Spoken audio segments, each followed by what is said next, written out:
नमो अर्हन्ताणं नमो सिद्धाणं नमो आयर्याणं नमो वज्रायाणं नमो सवसाहूणम् यदि ये चैतन्ये मुकुरैव भासमं भान्ति जनिलसन्तोऽन्तरहिता जगत्साक्षी प्रकटन मानुरियो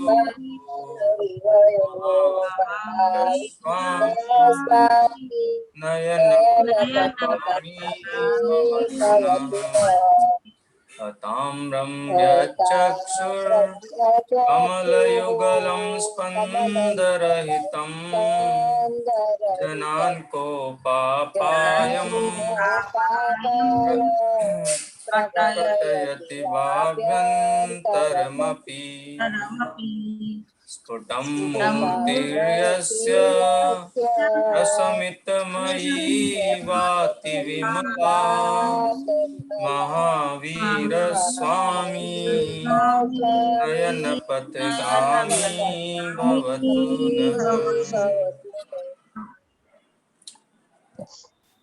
नः। महावीर अष्टक के 2 छंद सभी को अनिवार्य रूप से याद करने हैं, ये बात मैंने कही थी, इसीलिए हम मंगलाचरण के रूप में महावीर अष्टक का ही पाठ कर रहे हैं।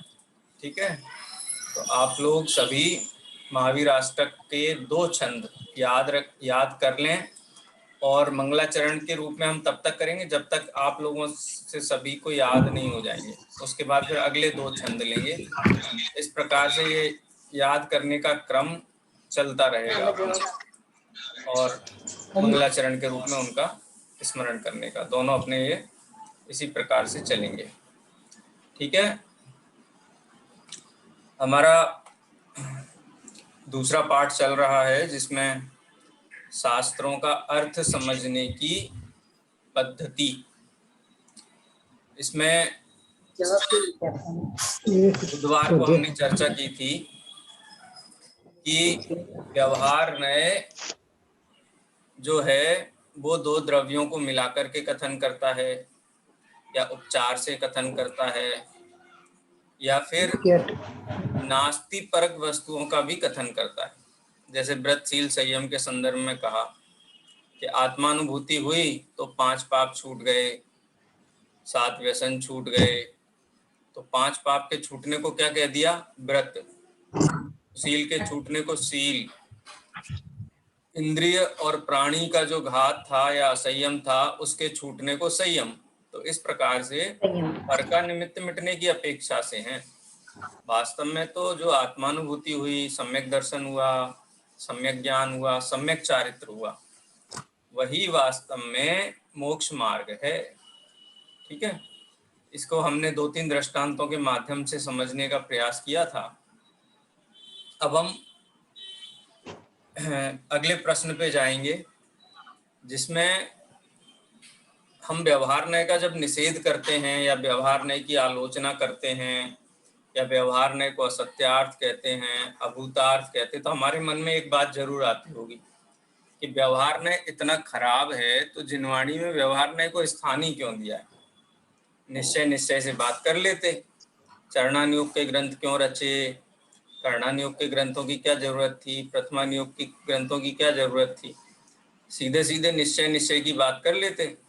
तो क्या व्यवहार नय अप्रयोजन भूत है? देखो, व्यवहार नय असत्यार्थ है, उपचार है, ये बात अलग है, लेकिन क्या प्रयोजन भूत है? तो मैं आपसे एक प्रश्न पूछता हूँ, सरल सा प्रश्न है कि किसी को बैसाखी लेकर के चलना चाहिए कि अपने पैरों पे चलना चाहिए? अपने पैरों पे चलना चाहिए ना? हाँ, तो बैसाखी लेकर के चलना अच्छी बात नहीं है, पैरों पे चलना चाहिए। और किसी के पैर बहुत अच्छे हैं या अच्छे हो सकते हैं, हो गए हैं। किसी को पैर में मान लो ऑपरेशन हुआ घुटने का, डॉक्टर ने बोला कि आप ऐसे बैठ जाओगे तो आपके जाम हो जाएंगे नीज और आप चल नहीं पाओगे, तो आप एक्सरसाइज करना, चलना। तो कोई बोले कि नहीं अभी कैसे चल सकते, तो बोले आप स्केचेस लेके चलना, बैसाखी लेके चलना। और बैसाखी लेकर के चलते चलते अब वो स्वस्थ हो गया, उसके घुटने एकदम सही हो गए हैं, पैर एकदम सही है, चल सकता है, लेकिन फिर भी बैसाखी लेकर के चले, तो ये योग्य है कि अयोग्य है? अयोग्य। योग्य है ना। क्यों अयोग्य है? क्योंकि अब उसकी जरूरत नहीं है, वो सहारे की जरूरत नहीं है, तो वो खुद अकेले हाँ, तो अपने पैर पर चल सकते हैं। हाँ, तो बैसाखी का प्रयोजन है क्या? तो कहते कि किसी समय में, किसी अवस्था में तो प्रयोजन भूत है, लेकिन सर्वथा प्रयोजन भूत नहीं है।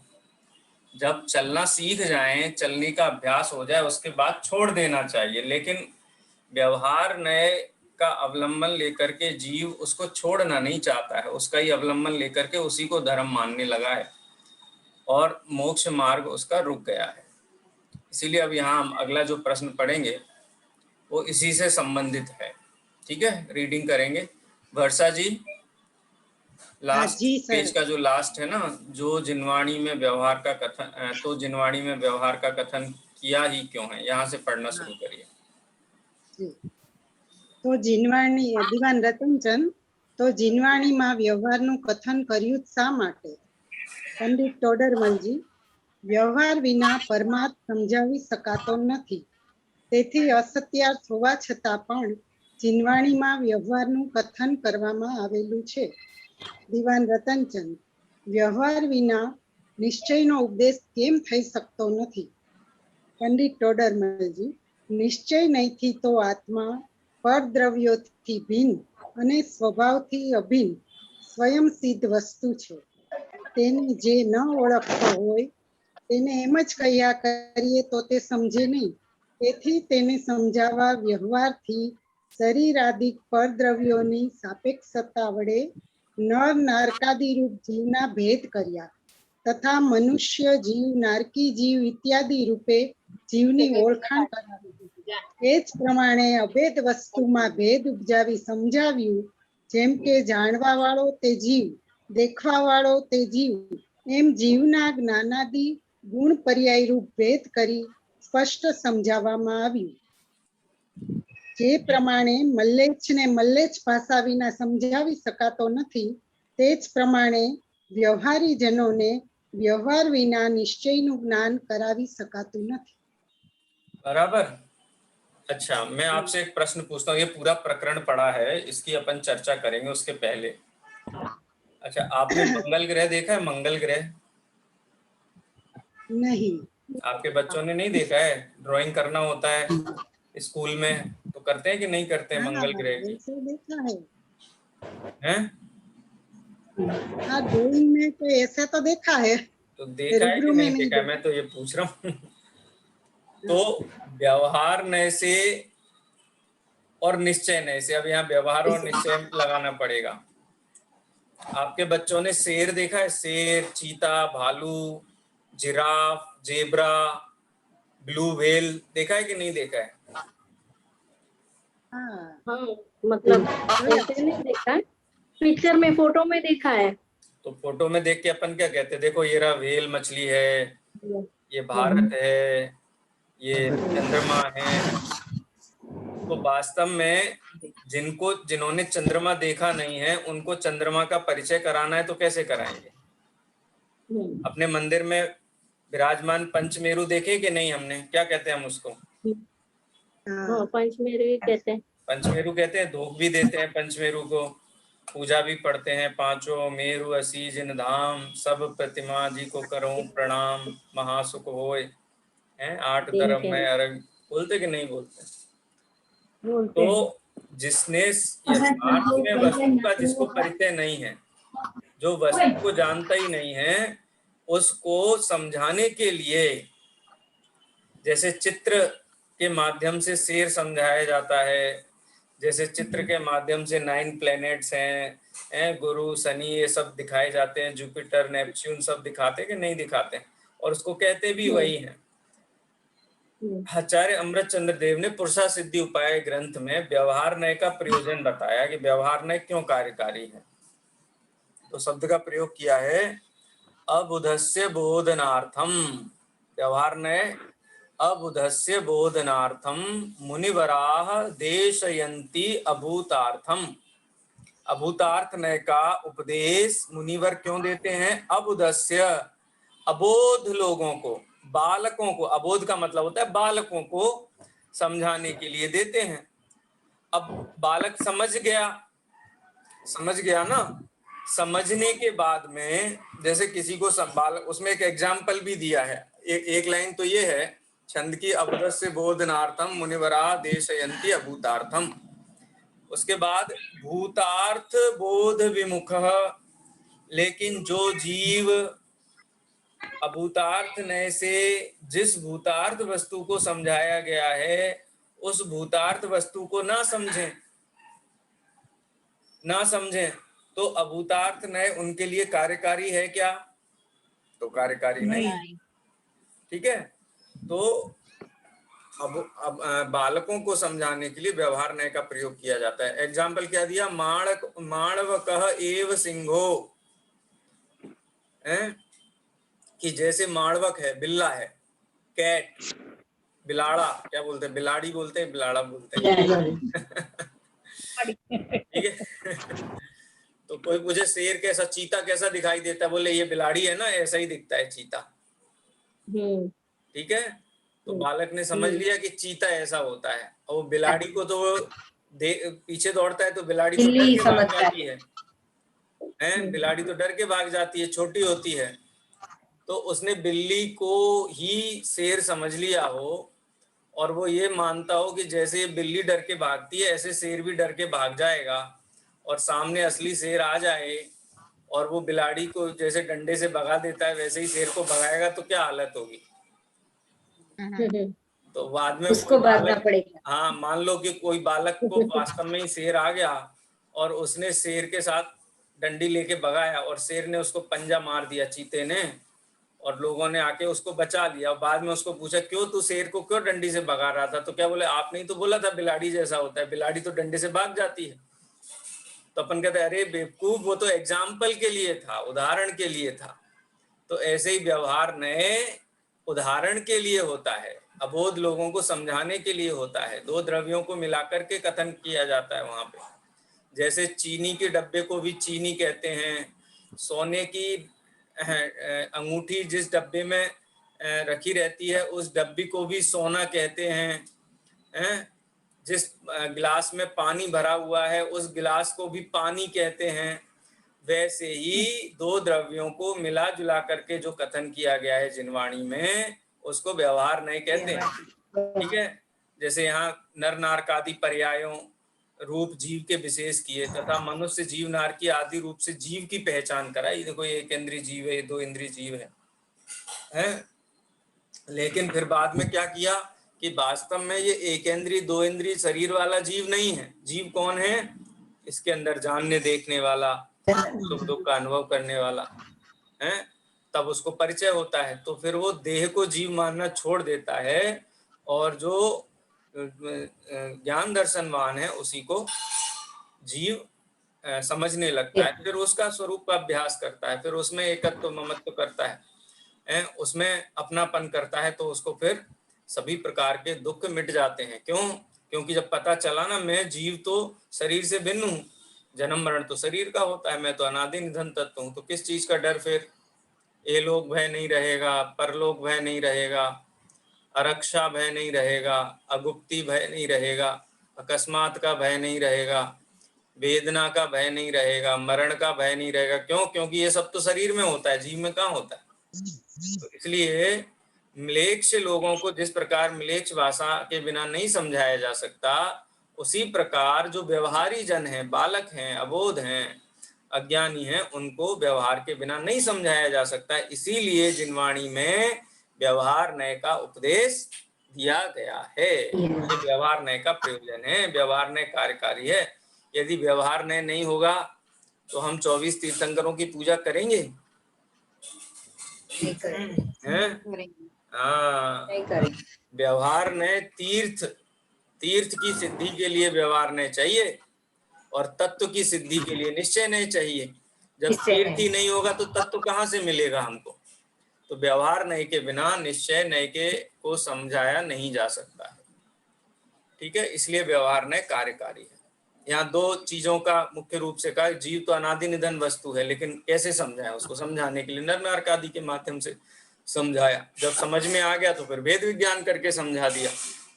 इसी प्रकार जैसे कि किसी म्लेच्छ को म्लेच्छ भाषा में समझा करके और फिर उसको परमार्थ विनय समझाई जाती है। आचार्य अमृत चंद्र देव ने भी एक एग्जाम्पल दिया है आत्मख्याति टीका में। जैसे कोई व्यक्ति को गुरु कहे स्वस्ति, क्या कहे? स्वस्ति। स्वस्ति स्वस्ति संस्कृत का शब्द है, तो उसको समझ में ही नहीं आया। क्यों? क्योंकि वो संस्कृत जानता ही नहीं था, वो तो जन सामान्य की भाषा जानता था। तो फिर उसको उसकी भाषा में समझाया, तेरा अविनाशी कल्याण हो, तो उसको समझ में आया। हाँ, अब कहा कि देखो जीव अनादि निधन त्रिकाली ध्रुव ज्ञायत स्वभाव, तो कहते हैं हमने तो देखा ही नहीं ऐसा जीव। तो उसको बोले देखो ये एक इंद्री, दो इंद्री, तीन इंद्री, चार इंद्री, पांच इंद्री जीव हैं। यहाँ से परिचय कराना प्रारंभ करना होता है।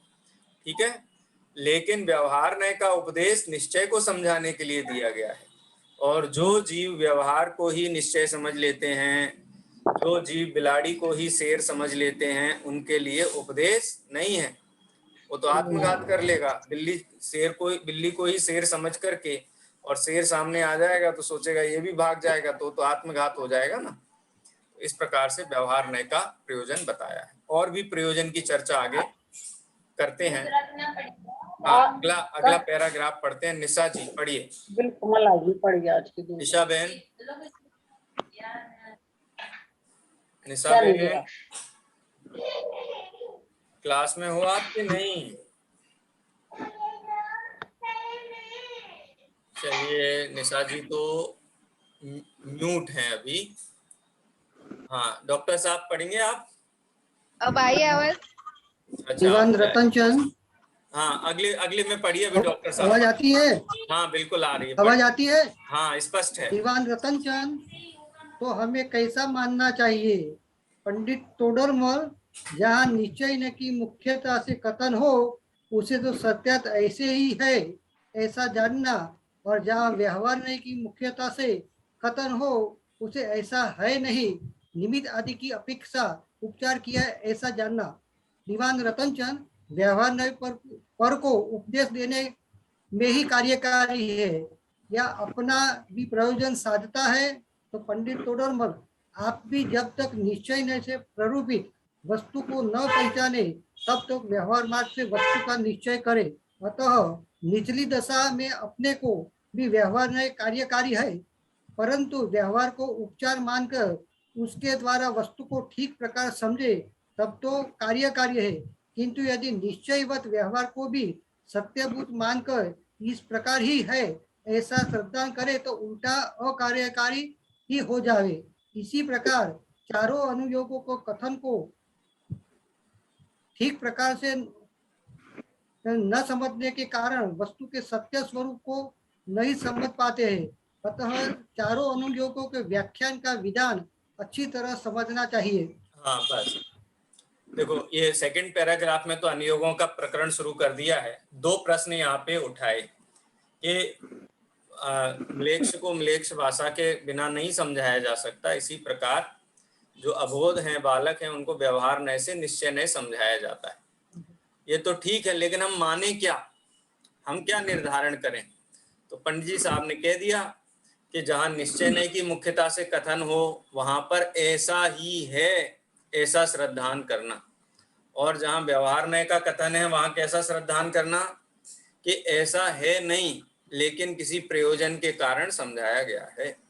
जैसे किसी को पता ही नहीं है जीव किसे कहते हैं, तो कैसे समझाएंगे? अंजना जी, मुझे नहीं पता है जीव किसे कहते हैं, आप मुझे समझाओगे तो कैसे समझाओगे? जिसमें ज्ञान दर्शन चेतना है, जो जानता है उसे जीव कहते हैं। जैसे हमारे शरीर के साथ अंदर जो शरीर है वो अजीव है, कोई मुर्दा है तो उस वो नहीं बोल सकता, वो जान नहीं सकता, लेकिन है। ये शरीर साथ जीव है, वो जानता देखता है। तो आपने मुझे समझाया जिसमें ज्ञान दर्शन चेतना हो, है जो देह है, ये देह जीव नहीं है, जो जानने देखने वाला है वो जीव है। तो अब मुझे ये प्रश्न उठा कि जानने वाला कहाँ मिलेगा, देखने वाला कहाँ मिलेगा, चेतना वाला कहाँ मिलेगा? किस, ऐसे हमारे घर में 3 कमरे हैं, तो जानने वाला जीव अलग मिलेगा, तो आपने कहा ना जानने वाला, देखने वाला और चेतना वाला, तो ये 3 जीव हैं क्या? नहीं, जो जानता एक ही है। तो ये कमरा है वो अजीब है। तो आपने और तीन गुण क्यों बतलाए? आपने 3 विशेषण क्यों दिए? जीव तो अगर तीन है तो 3 विशेषण दीजिए। तो बोलते हैं कि समझाने के लिए भेद किए हैं। किसके लिए किए हैं?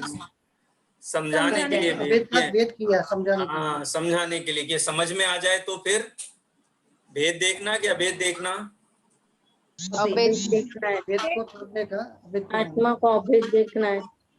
आत्मा को अभेद, और जो व्यवहार में जो जो चीज दिखती है वो भेद देखना है। हाँ, जब भी किसी चीज को समझाया जाएगा, बताया जाएगा, तो वो व्यवहार नए में ही आ जाएगा। क्यों? क्योंकि अभेद वस्तु का कथन नहीं किया जा सकता है।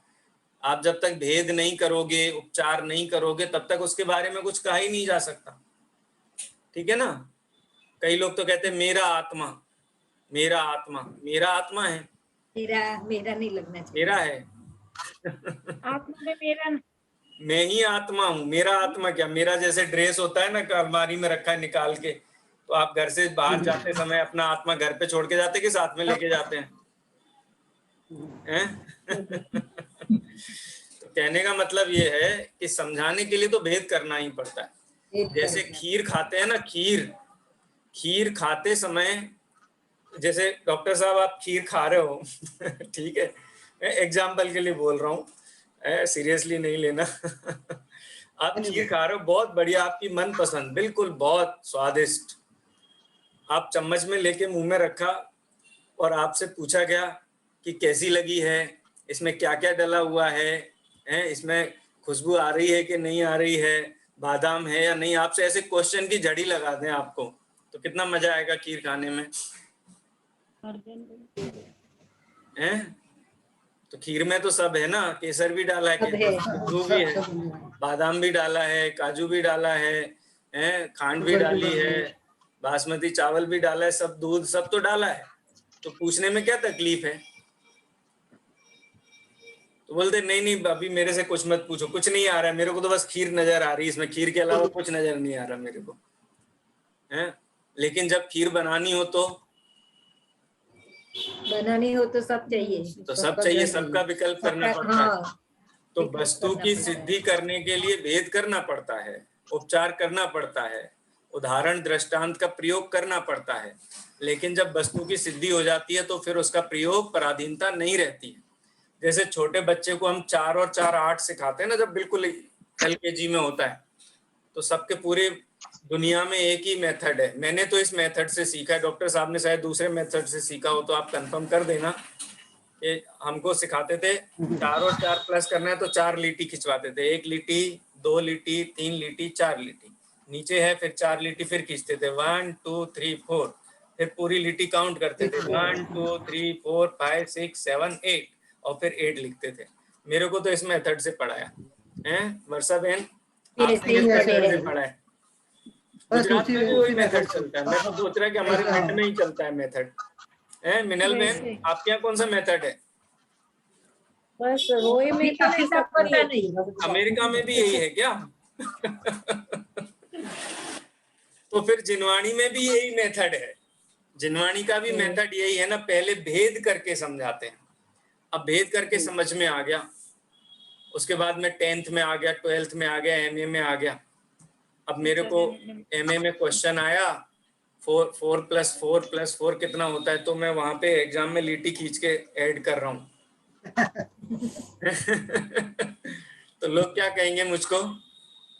पेपर भी पूरा नहीं होगा। बोले इसको समझ में ही नहीं आया आज तक 4 क्या होता है, 4 का स्वरूप ही समझ में नहीं आया। 4 का स्वरूप समझाने के लिए 4 वेद किए थे, लेकिन जब समझ में आ गया तो फिर क्या करते, फिर डायरेक्ट मेथड करते कि नहीं करते हैं।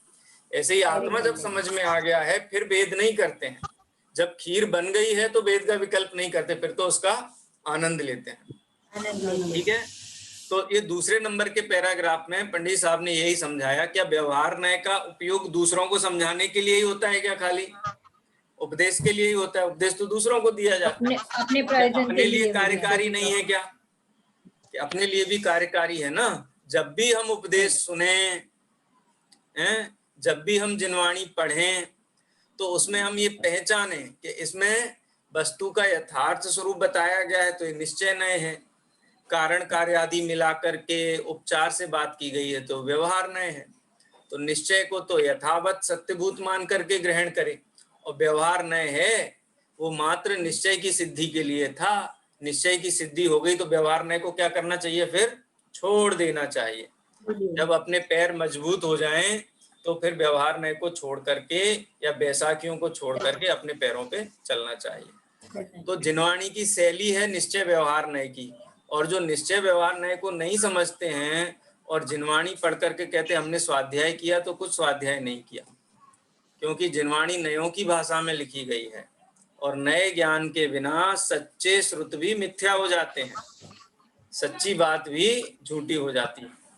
ठीक है, चलिए अब शैली क्या है जिनवाणी की, पद्धति क्या है? तो 4 अनुयोगों की पद्धति में उपदेश दिया गया है। अच्छा, प्रथमानुयोग का क्या प्रयोजन है, चरणानुयोग का क्या प्रयोजन है, कर्णानुयोग का क्या प्रयोजन है, और द्रव्यानुयोग का क्या प्रयोजन है? चारों अनुयोगों का क्या प्रयोजन है, क्या सिखाना चाहते हैं हमको चारों अनुयोगों में आचार्य हैं? कि हमको मिथ्या दर्शन, मिथ्या ज्ञान और मिथ्या चारित्र छुड़ाना चाहते हैं, सम्यक दर्शन, सम्यक ज्ञान, सम्यक चारित्र ग्रहण कराना चाहते हैं। चारों अनुयोगों का यही प्रयोजन है, और चारों ही प्रयोजन में इसी की चर्चा की गई है। चरणानुयोग की चर्चा होती है ना, तो सबसे पहले आचार्य देव 7 तत्वों का स्वरूप समझाते हैं।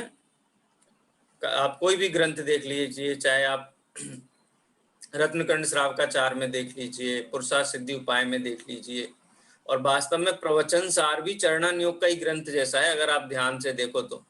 क्योंकि 6वीं 7वीं गाथा में आचार्य देव ने जो मोक्ष, मोह, खो, विहीणो, मोह और क्षोभ से विहीन जो समता भाव रूप चारित्र है, उससे निर्वाण होता है, वही समझाना चाहते हैं आचार्य देव। लेकिन ऐसा चारित्र वस्तु के सच्चे ज्ञान और श्रद्धान के बिना नहीं होता है। इसलिए ज्ञान तत्व प्रज्ञापन में और ज्ञेय तत्व प्रज्ञापन में ये समझाया, और समझाने के बाद फिर से मंगलाचरण किया। बोले गैप आ गया ना लंबा, फिर से वही सेम टू सेम मंगलाचरण किया है प्रवचन सार में, चरणानुयोग सूचक चूलिका में, और फिर बताया कि यदि दुखों से मुक्त होना चाहते हो तो चारित्र को धारण करो। है ख्याल में? तो सम्यक दर्शन, सम्यक ज्ञान और सम्यक चारित्र की ही सिद्धि सब शास्त्रों में की गई है। चरणानुयोग के हो तो, कर्णानुयोग के हो तो, प्रथमानुयोग में भी यही बताया गया है। जीव जब तक मिथ्या दर्शन, मिथ्या ज्ञान, मिथ्या चारित्र रूप रहा तब तक दुखी रहा, भवों भवों में घूमता रहा। फिर उसको श्री गुरु मिले, तीर्थंकर मिले या कोई उपदेशक मिले, उनसे उनने वस्तु का सच्चा स्वरूप जाना और सम्यक्त्व का ग्रहण किया। लेकिन बाद में भट्टारकों की कथा में थोड़ा गड़बड़ हो गया। कैसा गड़बड़ हो गया? कई जगह हम क्या पढ़ते हैं कि कोई श्रावक था, वो पाप में पड़ गया, फिर उसको कोई मुनिराज मिले, फिर उसने उनको पूर्व भाव बताए, और पूर्व भावों का वृत्तांत सुनकर के उसको सम्यक दर्शन हो गया। ऐसा कहानियों में आता है कि नहीं आता है? कहानियों में आता है, लेकिन वास्तव में सम्यक दर्शन के पूर्व जो श्री गुरु के मुख से उपदेश होता है वो 6 द्रव्य 7 तत्व का ही होता है। कथाओं में उसको भले ही गौण कर दिया हो, लेकिन जो हमारे पुराण हैं, हरिवंश पुराण हैं, आदि पुराण हैं, उत्तर पुराण हैं, जिसको हम महापुराण भी कहते हैं, सब में 6 द्रव्य 7 तत्व का ही स्वरूप बताया गया है, विस्तार से बताया गया है। क्यों? क्योंकि उसको जान करके ही जीव सुखी हो सकता है। तो चारों ही अनुयोगों का प्रयोजन तो वस्तु का सच्चा स्वरूप बताना ही है, लेकिन शैली अलग अलग है। जैसे जब मैं यूनिवर्सिटी में पढ़ता था ना, तो क्या होता था कि कोई बहुत कठिन विषय होता था, सब्जेक्ट, जैसे केमिस्ट्री है, बहुत कठिन होता था, तो यूनिवर्सिटी में केमिस्ट्री डिपार्टमेंट के बच्चे मालूम है क्या करते थे? वो लोग ड्रामा लिखते थे, ड्रामा किस पे? केमिस्ट्री के फॉर्मूला पे। और जब फेस्टिवल होता था, उस फेस्टिवल में वो प्ले करते थे, किसी को कोई तत्व बना देते थे। जो मेंडलीफ टेबल है ना, उसमें सबका अलग अलग नाम रख देते थे, उनको यहाँ लटका भी थे, और वो पूरा 1-2 घंटे का ड्रामा करते थे। उससे क्या होता था? कठिन से कठिन विषय भी समझ में आ जाता था। तो और जिनको उस विषय का परिचय है, जो जानते हैं, उनको तो ड्रामा बोरिंग लगता है, पता है और जिनको विषय नहीं आता है, सीखना है, उनको बहुत रोचक लगता है। जैसे जिनको द्रव्यान योग का बहुत अभ्यास है, तो उनको कथा कहानियों में थोड़ा ऐसा लगता है कि कहानी नहीं पढ़ेंगे, इसमें तत्व की बात है वो पढ़ेंगे, कहानी को ड्रॉप कर देते हैं, है कि नहीं? तो सबकी अलग अलग रुचि के हिसाब से अलग अलग अनुयोग हैं, लेकिन चारों ही अनुयोगों में एक वस्तु का सच्चा स्वरूप ही बताया गया है। ठीक है, यही बात अब आगे 2 पन्ने में, इस पाठ में चारों अनुयोगों के संबंध में चर्चा में आएगी। चलिए, कौन पढ़ेगा आगे? अब आती है आवाज पंडित जी? हाँ, आ रही है। अंजना जी पढ़िए, चलिए आप पढ़िए। दीवान रतनचंद से। દીવાન રતનચંદ, કૃપયા પ્રથમાનુયોગના વ્યાખ્યાની પદ્ધતિ સંક્ષેપમાં સમજાવો. પંડિત ટોડરમલ, પ્રથમાનુયોગમાં સંસારની વિચિત્રતા, પુણ્ય પાપના ફળ, મહાપુરુષોની પ્રવૃત્તિ ઇત્યાદિ નિરૂપણ કરી જીવોને ધર્મમાં લગાડવામાં આવે છે. પ્રથમાનુયોગમાં મૂળ કથાઓ તો જેવીને તેવી જ નિરૂપવામાં આવે છે, પણ પ્રસંગોપાત જે વ્યાખ્યાન હોય છે તે કોઈનો જેમનું તેમ હોય છે તથા કોઈ ગ્રંથકર્તાના વિચાર અનુસાર હોય છે, પરંતુ ત્યાં પ્રયોજન અન્યથા હોતું નથી. જેમ કે તીર્થંકરોના કલ્યાણકોમાં ઇન્દ્રો આવ્યા એ તો સત્ય છે, પરંતુ ઇન્દ્રે જે પ્રકારે સ્તુતિ કરી હતી તેનું વ્યાખ્યાન જે શબ્દો વડે કર્યું આબેહૂબ તે શબ્દો ન હતા, કોઈ અન્ય શબ્દો વડે સ્તુતિ કરી હતી. એ જ પ્રમાણે કોઈને પરસ્પર વાર્તાલાપ થયો હોય ત્યાં તેમને તો અન્ય પ્રકારે અક્ષરો નીકળ્યા હતા અને અહીં ગ્રંથકર્તાને અન્ય પ્રકારે કહ્યા, પરંતુ ત્યાં એક જ પ્રકારનું પ્રયોજન પોષેલું હોય છે. વળી ક્યાંક પ્રસંગરૂપ કથાઓ પણ ગ્રંથકર્તા પોતાના વિચાર અનુસાર લખે છે. જેમ કે ધર્મ પરીક્ષામાં મૂર્ખાઓની કથા લખી, ત્યાં એ જ કથા મનોવેગે કહી હતી. એવો કોઈ નિયમ નથી, પરંતુ મૂર્ખપણાને પોષક જ એવી કોઈ વાર્તા કહી હતી. વળી પ્રથમાનુયોગમાં ધર્મ બુદ્ધિ વડે કોઈ અનુચિત કાર્ય કરે તેની પણ પ્રશંસા કરવામાં આવે છે. જેમ કે વિષ્ણુકુમાર મુનિએ ધર્માનુરાગ વડે મુનિઓનો ઉપસર્ગ દૂર કર્યો. મુનિપદ છોડીને આ કાર્ય કરવું યોગ્ય ન હતું, પરંતુ વાત્સલ્ય અંગની પ્રધાનતાથી વિષ્ણુકુમારજીની પ્રશંસા કરી, પરંતુ એ છળ વડે બીજાઓને શ્રેષ્ઠ ધર્મ છોડી नीचो धर्म अंगीकार करना योग्य नहीं। हाँ, बस अंजना जी यहीं पे रुकते हैं, क्योंकि पॉइंट्स फिर ज्यादा हो जाएंगे ना, तो थोड़ा डिस्कशन में रहेगा। सबसे पहले तो प्रथमानुयोग में क्या आता है, तो कहते हैं संसार का स्वरूप आता है। जीव संसार में कितना विचित्रता के साथ पुण्य पाप का फल भोगता हुआ दुखी का दुखी रहता है, सुखी नहीं होता। कभी देव पर्याय मिल जाती है तो कभी त्रियंश मिल जाती है, कभी नरक में चला जाता है, माने घूमता ही रहता है। फिर पुण्य और पाप का फल बताया जाता है। पाप के फल में भी संसार, पुण्य के फल में भी संसार। और जो महापुरुष है, महापुरुष कौन होते हैं? पाप पुण्य के फल को भोगने वालों को महापुरुष नहीं कहते हैं। पाप पुण्य का नाश करके ज्ञान सूर्य का प्रकाश करने वाले जीवों को महापुरुष कहते हैं। इसलिए जो 63 सलाह का महापुरुष है, उनकी जीवन कथा बताते हैं किस प्रकार से उन्होंने संसार का त्याग किया, पुण्य पाप की प्रवृत्ति को छोड़ करके और मोक्ष गए।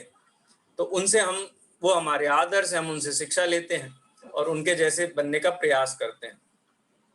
लेकिन प्रथमानुयोग में इतना समझना चाहिए कि प्रथमानुयोग में मूल चरित्र है वो तो हैं, नगर नगरियां भी हैं, स्थान भी हैं, लेकिन जो डायलॉग बोले गए हैं, है ना, ख्याल में संवाद जो लिखे गए हैं, तो संवाद तो लेखक के अनुसार है, क्योंकि लेखक वहां पे नहीं था। जैसे सीता का वैराग्य का प्रसंग है, ठीक है, अब सीता के वैराग्य के प्रसंग में जो एक्चुअल वैराग्य हुआ उसको तो कितने वर्ष हो गए हैं, करोड़ों करोड़ वर्ष हो गए, उस बात को तो किसी को भी याद नहीं है।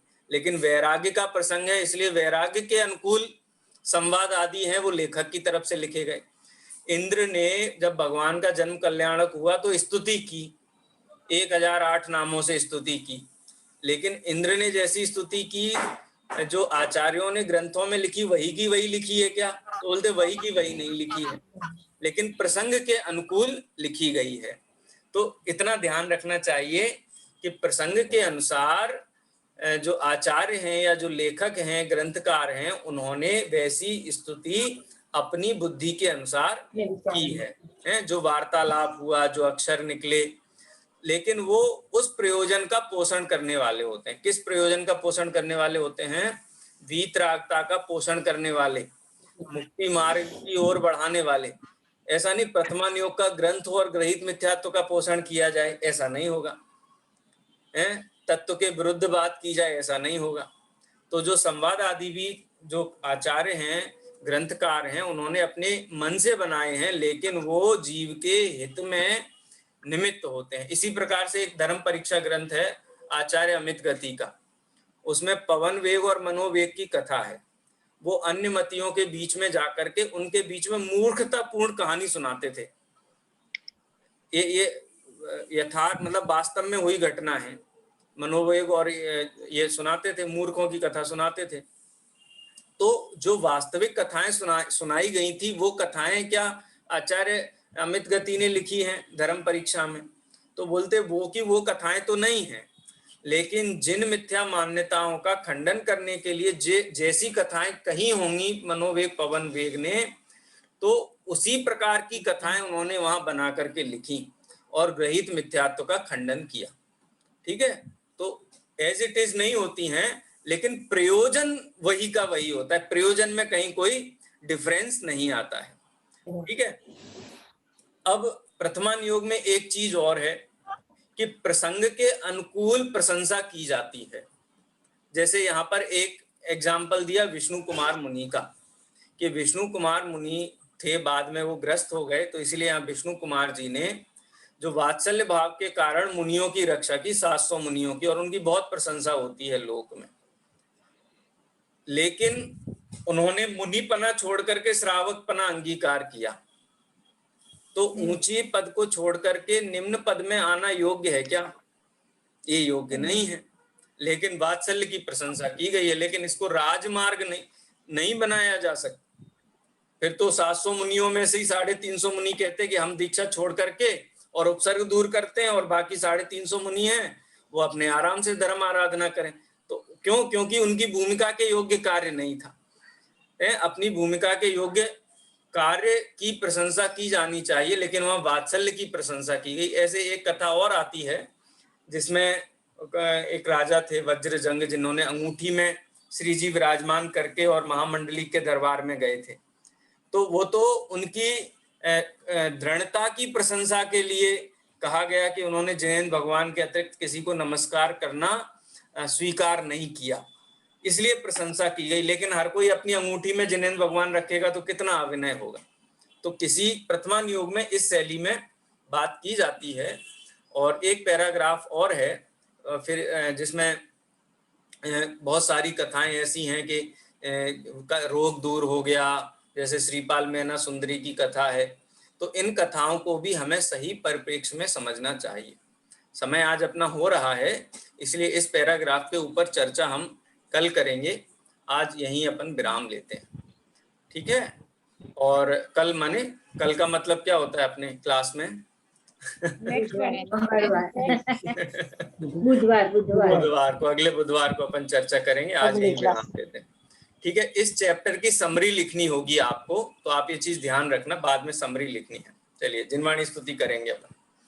निज निधि निज में बताई यह अनंत उपकार है, इसके लिए जिनवाणी माँ को वंदना सतबार है, वंदना सतबार है। बोलो गात्सांग जिनवाणी माता की जय हो।